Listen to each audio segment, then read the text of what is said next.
Good evening everyone. Nandito na naman ako. Magre-review ulit tayo ng pabango. So, this time, ito yung second fragrance Dreamer Collection ni Sir Greg Parilla. Ito. So, Eclat Noir by GP Eclat Noir. So, by Sir John Greg Parilla.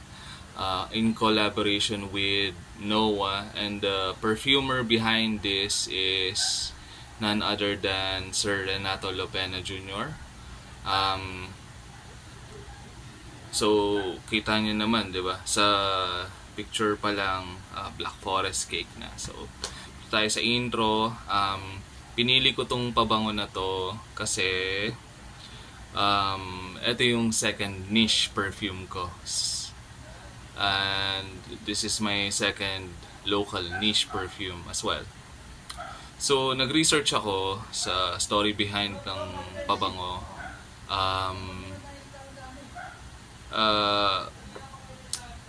Black Forest cake kasi ang symbol of success ni Sir Greg.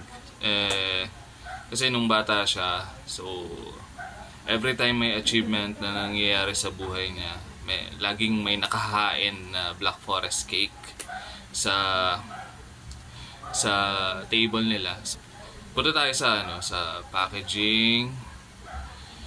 Sa packaging ay 'di ba, sa halagang 1,500, parang parang 20,000 peso na pabango, 15,000, 10,000.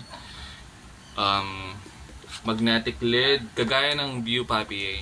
Ganito lang din yung box niya. So ang nakalagay dito, Eclat Noir, Cognac plus Cacao, Eau de Parfum, 50 ml.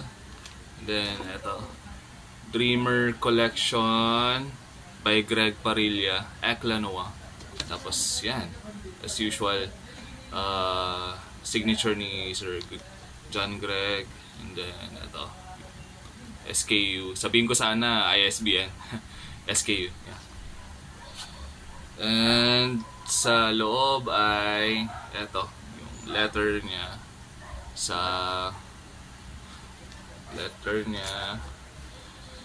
and may mga libreng stickers.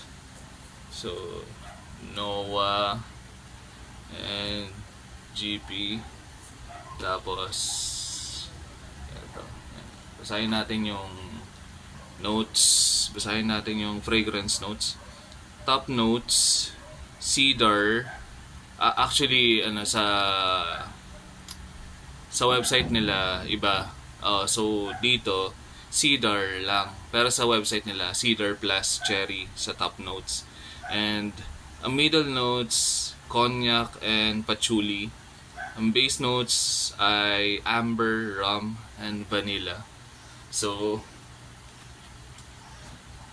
eto, sa cover pa lang, secure yung bote, syempre sa shipping. Kasi may cut-through na foam. So eto, dito mo lang dito nakasalpak yung perfume, di ba? Tapos matibay yung box. Punta tayo sa bote. So same design ng bote. Actually mas na-appreciate ko yung simplicity ng isang bote kasi yung juice ang ang juice naman talaga ang binili mo . So plus na lang yung ganda ng bote. Mas simple, mas maganda. So GP Eclat Noir, Cognac plus Cacao, Eau de Parfum 50 ml, and sa ilalim kasi yung parang batch code ba yun? Tapos same, tapos may engraving ng GP. So spray tayo,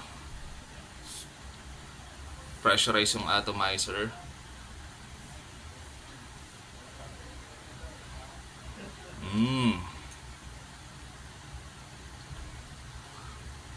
Bango talaga, sobrang bango. Ang bango talaga na ito. So yun nga, Ang nangingibabaw na fragrance notes ay cherry, cognac, and vanilla. Amoy black forest cake talaga. Tapos nandun rin yung powdery pero hindi ko alam kung saan nanggagaling Correct me na lang, or sabihin niyo sa akin kung saan nanggagaling yung pagka-powdery niya. Kasi yung 'di ba? Feel mo pag kumakain ka ng black forest cake, yung cacao, yung cocoa powder. Ayan, powder nga. Performance, longevity, for me 10/10. Tumatagal siya 8 to 10 hours sa balat. Sa damit until the next day. Syempre, as usual, matagal talaga ang perfume sa damit. Pero ang labanan talaga sa balat. Kasi magkakaiba tayo ng skin chemistry. Trivia din. Nag-spray din ako sa wrist ko and natamaan yung relo. So, this was back in December 2024. Natamaan ng relo. Inaamoy ko yung relo. Nandun pa rin yung amoy ng Eclat Noir. 3 to 4 days. Grabe. Pero hindi na siya yung nagpro-project. Talagang parang skin scent na lang. Yung i-sniff mo talaga diretso. Yan. Occasion, sang occasion to bagay. Air conditioned. Sa mga malalamig na lugar. Actually, sa interview ni Sir Renato, bagay din siya pang daily. Yes, pang daily. kaya nga malapit na siya maubos. So nagko-contemplate ako kung bibili ako ng Memoire de Montagne or bagong bote, bagong Eclat Noir ulit. So conclusion ko sa pabango na to ay sulit ba siya? Yes, sulit na sulit. Sa 1,500 pesos, sulit siya. Sa packaging, sa bote, sa juice, sulit siya. And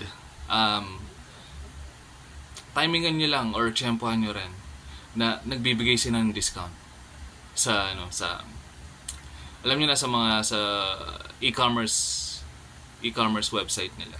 E-commerce site, nagbibigay sila ng discount. So amoy